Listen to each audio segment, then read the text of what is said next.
Hello मैं friends, मैं सागर राज आप सभी का स्वागत करता हूं हमारे अपने YouTube channel lockdown study with Sagar Raj में। फ्रेंड्स, आज हमारा ये पहला क्लास है और इसमें आज का जो विषय है इंडियन पॉलिटी, भारतीय संविधान, जिसे भारतीय राज्य व्यवस्था के भी नाम से जानते हैं। इस टॉपिक को हम लोग डील करेंगे और आगे की ओर बढ़ेंगे। तो देखते हैं क्या है। जैसा कि मेरा हेडलाइन है इंडियन पॉलिटी, भारतीय संविधान, भारतीय राज्य व्यवस्था, सभी एक ही नाम है। तो फ्रेंड्स, संविधान, भारतीय संविधान, एक संविधान वर्ड आता है संविधान। ये एक ऐसा टॉपिक है, इस टॉपिक से किसी भी एग्जाम्स में, जनरल कॉम्पिटिशन के किसी भी एग्जाम्स में जो जीएस बेस्ड होते हैं उसमें कम से कम 6 से 7 क्वेश्चंस पूछे जाते हैं। तो हम देखते हैं, आगे की ओर बढ़ते हैं। संविधान, संविधान इसका हम जो संधि विच्छेद करते हैं तो सम प्लस विधान आता है, अर्थात हम कह सकते हैं बराबर कानून, कानून बराबर, बराबर कानून को हम लोग संविधान कहते हैं। किसी भी चीज़ को जानने से पहले उसका परिभाषा जानना जरूरी होता है, उसका हिस्ट्री जानना जरूरी होता है, तब हम उसको अच्छे से जान पाते हैं। तो संविधान का मतलब तो हम समझ गए हैं कि संविधान बराबर कानून होता है, लेकिन इसकी परिभाषा हम क्या है, इसकी परिभाषा हम क्या दे सकते हैं, चलिए इसको देखते हैं। तो इसको एक परिभाषित हम कर सकते हैं इस प्रकार कि संविधान किसी भी देश का वैसा लिखित या अलिखित वैसा दस्तावेज है जिसके माध्यम से हमें उस देश के विषय में ये जानकारी मिलती है कि उस देश में सरकार का गठन कैसे होगा, वहाँ शासन प्रशासन कैसे चलाए जाएंगे, वहाँ की न्याय व्यवस्था कैसे चलाई जाएंगी, वहाँ की विधायिका कार्यपालिका किसके अंतर्गत आते हैं, इन सभी विषयों के विषय में मुझे जानकारी मिलती है, उसे ही संविधान कहते हैं। तो यहाँ पे दो वर्ड आता है, एक हमने बोला कि किसी भी देश का वैसा दस्तावेज, लिखित या अलिखित, दो शब्द आया, लिखित या अलिखित। तो यहाँ पे लिखित से क्या तात्पर्य है? तो मित्रों मैं आपको ये बता दूं, लिखित से यह तात्पर्य है कि वैसा संविधान जिसको समिति सभा के द्वारा लिख करके बनाया गया है, किसी देश से अपना करके बनाया गया है, वहां के संविधान को लिखित संविधान कहते हैं। और इसका उदाहरण हम कह सकते हैं कि भारत में जो संविधान है वो लिखित संविधान है। भारत का संविधान जो है वो लिखित संविधान का एक उदाहरण है।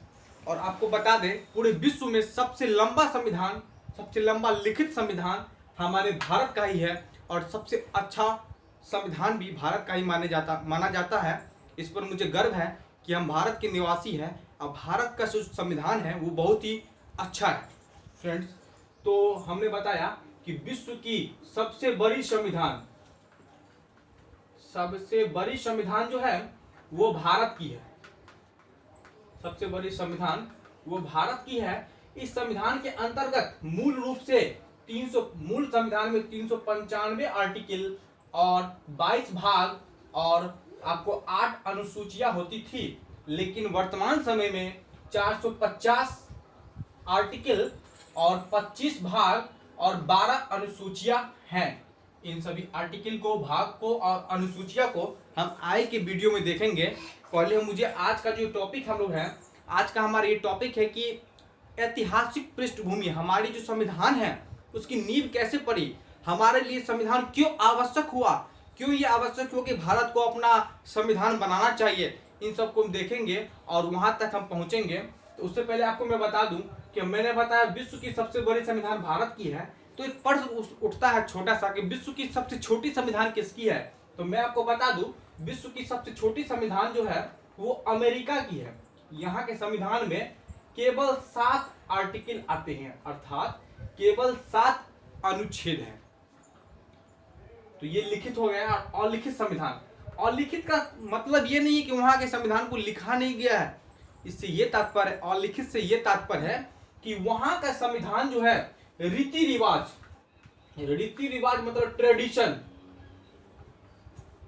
ट्रेडिशन पे चलते आता है, अर्थात उनके नाना दादा जो ट्रेडिशन चलते थे, जो करते थे, जहां शासन प्रशासन चलाने का रूल था, उन्हीं को अपनाते हुए आज तक चला रहे हैं। इसका सबसे बड़ा उदाहरण जो है ब्रिटेन का जो संविधान है वो अलिखित संविधान का एक बहुत बड़ा उदाहरण है।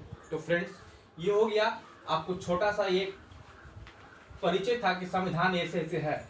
तो अब मैंने बात बताया, आज का जो हमारा ये टॉपिक है ये ऐतिहासिक पृष्ठभूमि, हमारा भारत का इतिहास कहाँ से जागृत हुआ और क्यों ये आवश्यक बना कि हम मुझे अपना संविधान बनाना चाहिए, इसके विषय में जानकारी लेंगे। कुछ इतिहास की बात करते हैं कि भारत के लिए संविधान क्यों आवश्यक हुआ, बात करते हैं।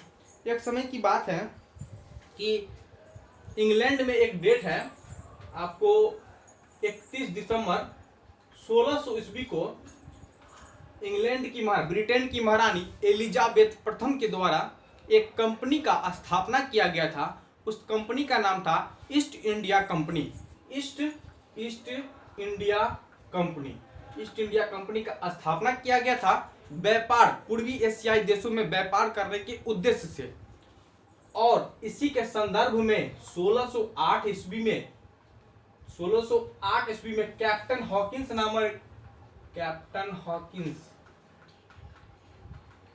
हॉकिंस नामक एक अंग्रेज भारत आए थे। उस समय भारत में मुगल वंश का शासन था। उसके अंतर्गत जहांगीर, मुगल वंश के एक जहांगीर एक शासक थे, वो शासन कर रहे थे। तो कैप्टन हॉकिंस ने जहांगीर के दरबार में गए ये अनुमति लेने के लिए कि मैं भारत में, कैप्टन हॉकिंस जो है जहांगीर के दरबार में आए थे अपना व्यापारिक उद्देश्य को लेकर के सहमति लेने के लिए, लेकिन वो विफल रहे। उसके बाद जाकर के 1611 एक ईस्वी आता है जिसमें एक मसूलीपट्टनम एक जगह है, वहां पे जो है ना अंग्रेज ने अपना पहला कारखाना स्थापित किया था। पहली कारखाना का स्थापना किया था। यहाँ पर कंफ्यूजन मत होइएगा क्योंकि 1613 ईस्वी में सूरत में अंग्रेजी ईस्ट इंडिया कंपनी जो थी, उन्होंने अपनी पहली कारखाना व्यापारिक उद्देश्य से, व्यापारिक कारखाना की स्थापना, व्यापारिक कारखाना का स्थापना, फैक्ट्री या कारखाना जो कहिए आप, उसका स्थापना जो सूरत में किया था। लेकिन सिर्फ कारखाना क्वेश्चन आएगा तो मसूलीपट्टनम में 1611 में स्थापना किया गया था। उसके बाद 1613 में सूरत में पहली व्यापारिक कारखाना या व्यापारिक कोठी भी इसे बोलते हैं या फैक्ट्री भी आप बोल सकते हैं, की स्थापना 1613 में सूरत में किया। इसके बाद जो धीरे धीरे अपना चलता रहा, उनका बिजनेस चलता रहा, डेवलप होता रहा, क्योंकि महारानी का अपना ईस्ट इंडिया कंपनी से टाइप था, 20 साल के लिए बिजनेस करने की अनुमति थी। फिर दिन पर दिन बढ़ते गया आगे। एक ईस्वी आता है भारतीय इतिहास में, एक ईस्वी आता है 1707 ईस्वी आता है, जिस समय में भारत में मुगल वंश का शासन था। और मुगल वंश में औरंगजेब नाम का एक शासक हुआ करते थे। औरंगजेब शासक हुआ था, उनकी मृत्यु हो जाती है 1707 में। और ये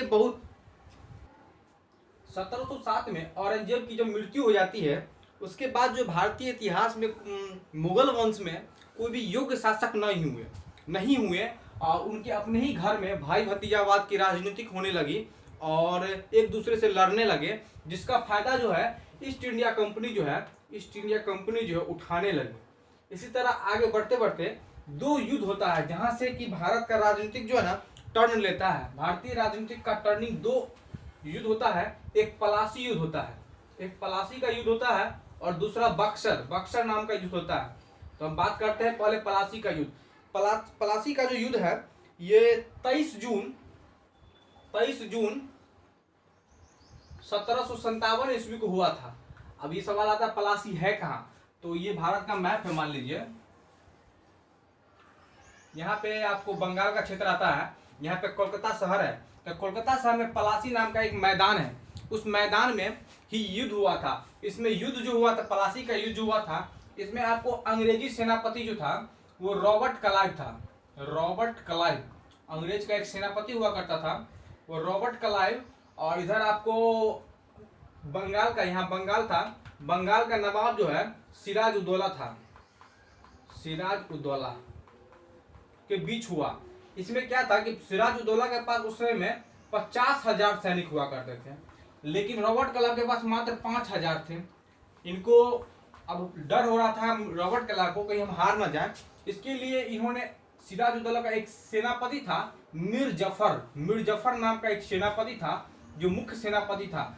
इसको लालच देकर के, सत्ता का लालच देकर के रॉबर्ट क्लाइव ने इसे अपने आप में मिला लिया और मीर जफर जो सिराजुद्दौला को धोखा दे दिया और रॉबर्ट क्लाइव के पक्ष में आकर के ये युद्ध जो है वो रॉबर्ट क्लाइव को जिता देता है और अंततः सिराजुद्दौला का पतन हो जाता है, वो हार जाता है, जिसके कारण प्लासी का युद्ध में रॉबर्ट क्लाइव का जीत होती है। और ये जीत के साथ ही भारतीय राजनीति टर्न लेती है और ये जीत के साथ ही अंग्रेजी ईस्ट इंडिया कंपनी जो है भारत के राजनीतिक में प्रत्यक्ष तौर पर हस्तक्षेप करने लगती है। कुछ दिनों के बाद जाकर के आगे बढ़ता है तो बक्सर का युद्ध होता है। बक्सर का युद्ध जो है, आपको बक्सर कहाँ पड़ता है, अभी वर्तमान में बिहार और यूपी के बॉर्डर पर पड़ता है, जो कि बिहार के अंतर्गत बिहार और यूपी के बॉर्डर पर पड़ता है बक्सर। इस बक्सर में युद्ध होता है जो कि 22 अक्टूबर 1764 ईस्वी को हुआ था। 22 अक्टूबर 1764 ईस्वी को हुआ था। और ये जो है आपको अंग्रेज की तरफ से कैप्टन हेक्टर मुनरो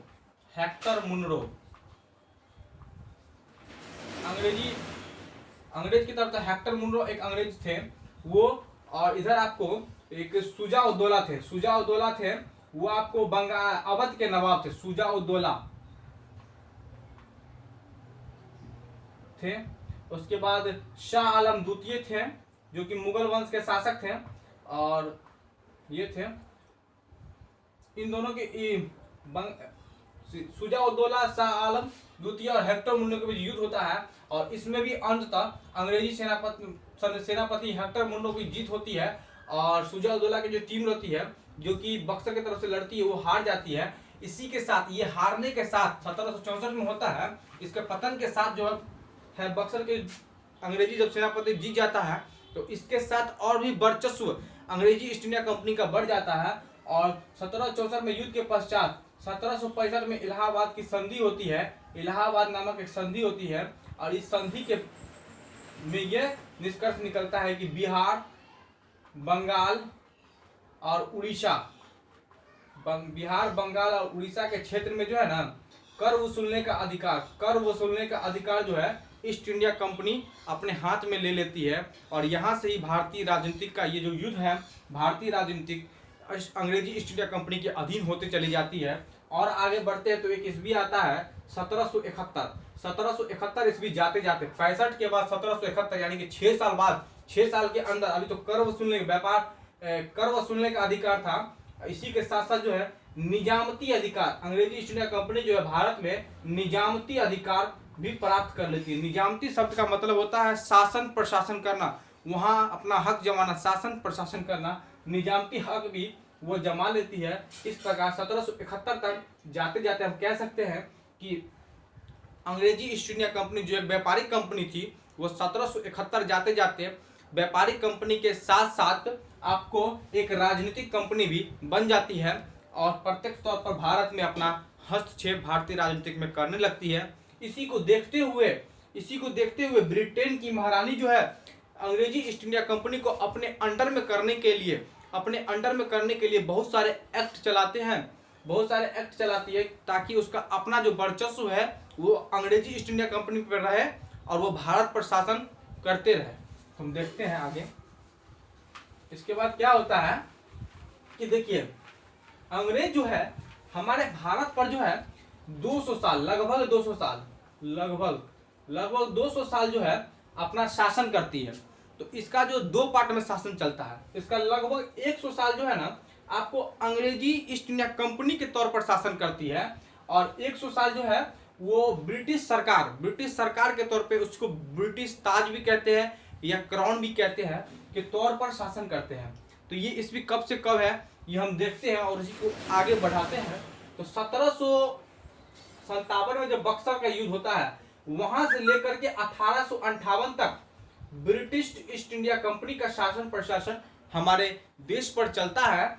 और इस बीच में अपने कंपनी को, अंग्रेजी ईस्ट इंडिया कंपनी को अपने अंडर में रखने के लिए ब्रिटिश सरकार तरह तरह के कानून लाते हैं। रेगुलेटिंग एक्ट हुआ, पिट्स इंडिया एक्ट हुआ और भी चार्टर्ड एक्ट है, 3-4 एक्ट लाते हैं और अपने वर्चस्व को बनाए रखने के लिए इसको पालन करना होता है। और उसके बाद फिर आपको 1858 से लेकर के 1947 तक जो है प्रत्यक्ष तौर पर ब्रिटिश सरकार भारत को प्रत्यक्ष तौर पर शासन करते हैं। उसके बाद 47 में भारत को आज़ादी मिलती है और आज़ादी मिलने के बाद जो है भारत को अपना संविधान निर्माण करने के लिए संविधान सभा का स्थापना किया जाता है। इसके आगे बहुत सारी कहानी है, ये बाद में पढ़ेंगे। पहले ये जो 200 साल के बीच में शासन प्रशासन जो चला, संविधान की नींव पड़ी, जो 200 साल सरकार ने किया और बहुत सारे एक्ट योजना लाए, इसको हम कह सकते हैं भारतीय संविधान की एक सीढ़ी का काम करने का काम किया। उसको हम देखते हैं। तो सबसे पहले जो है यहाँ तो आप 1771 में जब निजामती अधिकार शासन प्रशासन करने का अधिकार अंग्रेजी ईस्ट इंडिया कंपनी ने ले लिया, उसके बाद तुरंत बाद ही आपको 1773 एक ईस्वी आता है जिसमें अंग्रेजी सरकार ब्रिटिश सरकार जो है आपको एक एक्ट लाती है। 1773 में एक एक्ट लाती है जिसे हम लोग रेगुलेटिंग एक्ट के नाम से जानते हैं। रेगुलेटिंग एक्ट के नाम से जानते हैं। और इस एक्ट के तहत क्या क्या क्वेश्चंस आते हैं, इस एक्ट में क्या क्या हुआ, उसको मैं आपको बताता हूं। और इस एक्ट से 1 से 2 प्रश्न लगभग एग्जाम में आते हैं। और जो भी जीएस बेस्ड एग्जाम्स है, इस चैप्टर से कम 2 क्वेश्चंस आते हैं।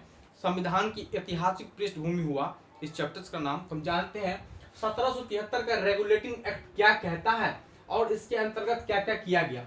तो देखिए 1773 में रेगुलेटिंग एक्ट जो है आपको ब्रिटिश सरकार के द्वारा लाया जाता है। इसका उद्देश्य बस यही रहता है कि ईस्ट इंडिया कंपनी जो है भारत में, उस पर अपना शासन करना और अप्रत्यक्ष तौर पर भारत पर अपना शासन प्रशासन करना। तो देखिए 73 में आया, लेकिन ये लागू होता है 1774 से लागू होता है। तो क्या होता है कि देखिए ये भारत का मैप है।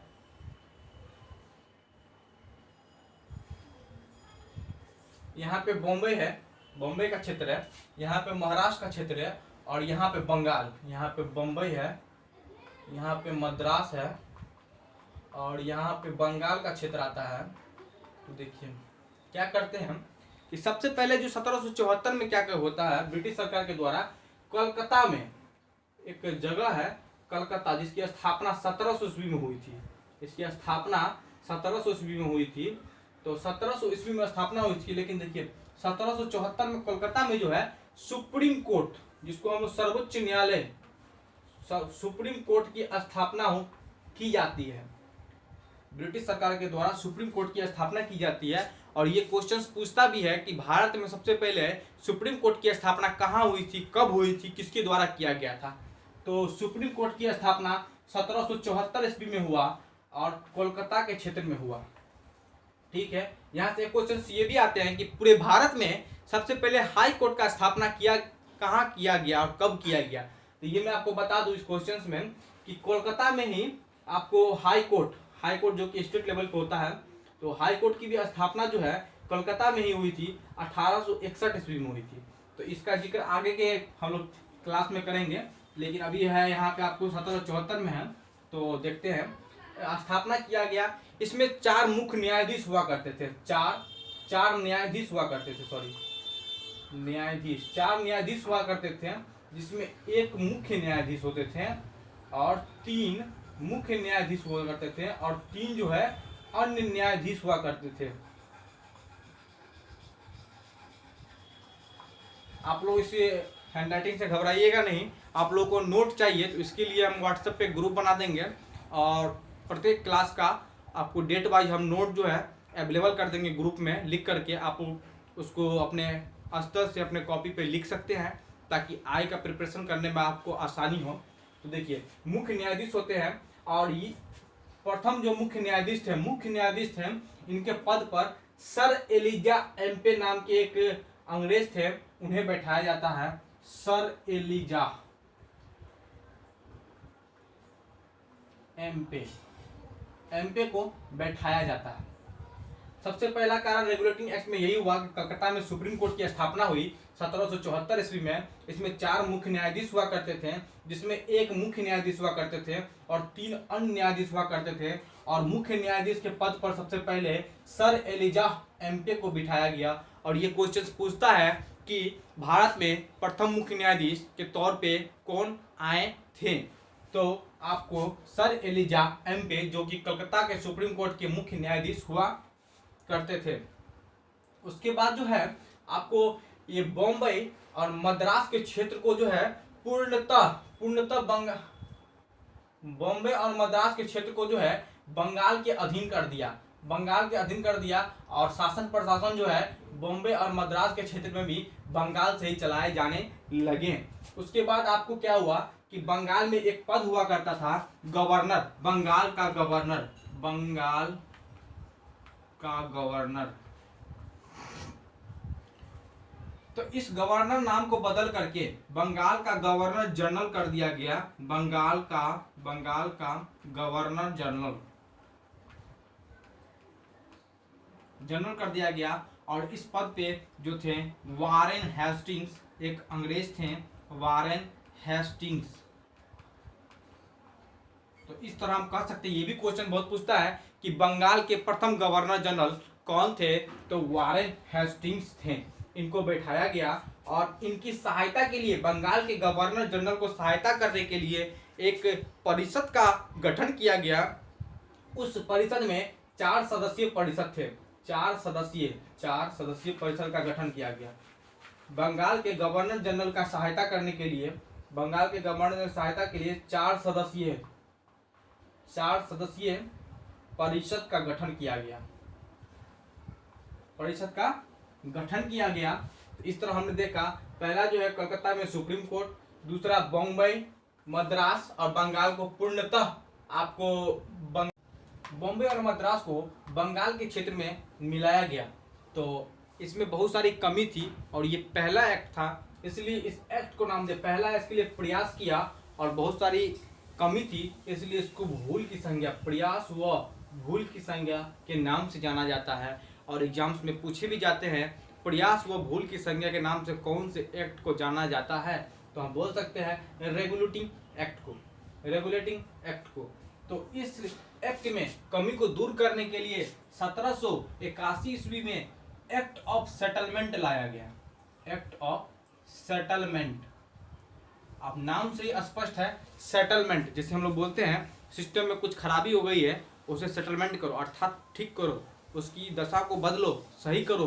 तो इसी तरह एक्ट ऑफ सेटलमेंट लाया गया, इसमें जो कमी थी उसको दूर करने के लिए। तो इसमें हुआ क्या कि जब बंगाल में सुप्रीम कोर्ट और बंगाल के गवर्नर जनरल जो थे, उन दोनों, बंगाल के गवर्नर जनरल, हम शॉर्ट में लिखते हैं गवर्नर जनरल, दोनों के बीच सीमांकन किया गया, दोनों के बीच कार्य का विस्तार, बंटवारा किया गया, यही एक्ट ऑफ सेटलमेंट है। इसके बाद 1784 ईस्वी में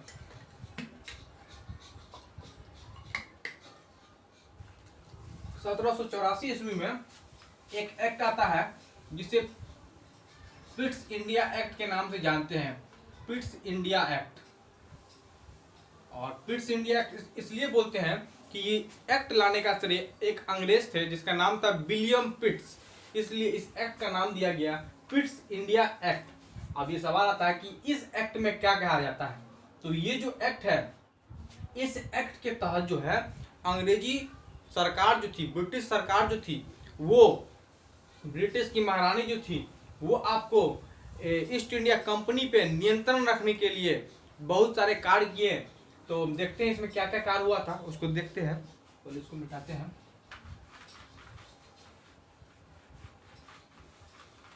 सबसे पहले बता दें कि पिट्स इंडिया एक्ट जब आया तो उस समय इसका विरोध करते हुए बंगाल के गवर्नर जनरल जो थे, कौन थे, वारेन हेस्टिंग्स जो थे, वो अपना पद को इस्तीफा दे करके वापस अपना ब्रिटेन चले गए। तो इसका विरोध किए वारेन हेस्टिंग्स, क्यों किए तो देखते हैं। इस पिट्स इंडिया एक्ट के तहत जो है ब्रिटिश सरकार लंदन में 2 संस्था का निर्माण किया, एक बोर्ड ऑफ डायरेक्टर और दूसरा जो था बोर्ड ऑफ कंट्रोलर। डायरेक्टर मतलब निर्देशक और कंट्रोलर नियंत्रक की स्थापना की गई। इसका उद्देश्य क्या था, तो इसका उद्देश्य, बोर्ड ऑफ निर्देशक का उद्देश्य था व्यापार का जो काम था व्यापार जो चल रहा था उस पे ध्यान देना, उसको अपने अंडर में रखना, उसको देखरेख करना और नियंत्रण था। इसका काम था राजनीतिक अधिकार, राजनीतिक कार्य पर ध्यान देना, नजर देना, उसका देखरेख करना था। तो जब निर्देशन, अब निर्देशन स्वाभाविक सी बात है, व्यापार है, व्यापार में एक डायरेक्टर होना चाहिए। जैसे कि कोई बड़ी कंपनी है उसमें आप सुनते होंगे पद एमडी है, ये डायरेक्टर है, अर्थात व्यापार के क्षेत्र जैसे टीसीएस है उसमें भी होते हैं, ये एमडी होते हैं, कोई डायरेक्टर होते हैं। इसलिए व्यापार, इसे याद रखिए, बोर्ड ऑफ डायरेक्टर व्यापार के क्षेत्र को देखते थे और राजनीति पर कंट्रोल करते थे, नियंत्रण। बोर्ड ऑफ कंट्रोलर, लंदन में 2 संस्था को स्थापना किया गया था। और ये क्वेश्चन भी पूछता है बोर्ड ऑफ डायरेक्टर या बोर्ड ऑफ कंट्रोलर किसमें किसका क्या अधिकार था, तो आप बोल सकते हैं बोर्ड ऑफ डायरेक्टर का अधिकार व्यापार था और कंट्रोलर का था राजनीतिक अधिकार को देखरेख करना था। तो अब इसमें जो है 24 सदस्य हुआ करते थे। इसके जो सदस्य थे टोटल 24 सदस्य थे, जिसकी नियुक्ति जो है आपको ईस्ट इंडिया कंपनी के जो सचिव थे उसके द्वारा किया जाता था। और बोर्ड ऑफ कंट्रोलर में जो है 6 सदस्य हुआ करते थे, 6 सदस्य हुआ करते थे, जिसकी नियुक्ति जो है ब्रिटिश गवर्नमेंट यानी ब्रिटिश सरकार के द्वारा किया जाता था। तो ये जो एक्ट है इसको पारित करने के बाद दोनों पे अपना हक जमाने लगे, अर्थात आप कह सकते हैं इस एक्ट के तहत ब्रिटिश सरकार जो है ब्रिटिश ईस्ट इंडिया कंपनी पर अपना नियंत्रण रखने लगी। और इस एक्ट के बाद जो क्या हुआ कि इस एक्ट में भी बहुत सारे कमियां थी, जिसको संशोधन करने के लिए 1786 में सिर्फ 2 साल के बाद जो है एक अमेंडमेंट एक्ट आया। अमेंडमेंट एक्ट आया इसी कमियों को दूर करने के लिए। अर्थात हम कह सकते हैं फिट्स इंडिया एक्ट जो है केवल 2 वर्ष ही चले, 2 वर्ष ही चले। और इसके तहत हम बोल सकते हैं, क्वेश्चन भी पूछे जाते हैं कि ब्रिटिश सरकार के द्वारा सबसे कम दिनों तक लागू किए गए एक्ट कौन सा है, तो उसका आंसर होगा फिट्स इंडिया एक्ट, क्योंकि वो सिर्फ 2 साल रहे। इसके अलावा जो भी एक्ट हम लोग पढ़ेंगे सब ज्यादा समय तक रहा। इसके बाद जो है ये अमेंडमेंट एक्ट के बाद जो है 1786 के बाद जो है 1793 में एक एक्ट आया जिसका नाम था चार्टर्ड एक्ट। चार्टर्ड